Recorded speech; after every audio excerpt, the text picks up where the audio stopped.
ሰላም ጤና ይስጥልን። ሰላም እንዴት አደራችሁ? በዛሬው ቪዲዮ ይዤላችሁ የቀረብኩት እንግዲህ ስለ አያት ሪል ስቴት ስለ ሴሚሲ ሚካኤል ሳይት ነው። እንግዲህ ይህ ሳይት 135,000 ካሬ ሜትር ላይ ያረፈ ሳይት ሲሆን ሳይቱ እንግዲህ አሁን ላይ ወደ 95% ግንባታው ደርሰዋል።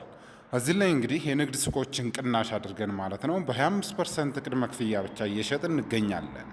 እንዳከፋፈሉ ከ35% እስከ 100% ለሚከፍል ደንበኛ ከ7% እስከ 20% ድረስ ልዩ ቅናሽ እናደርጋለን።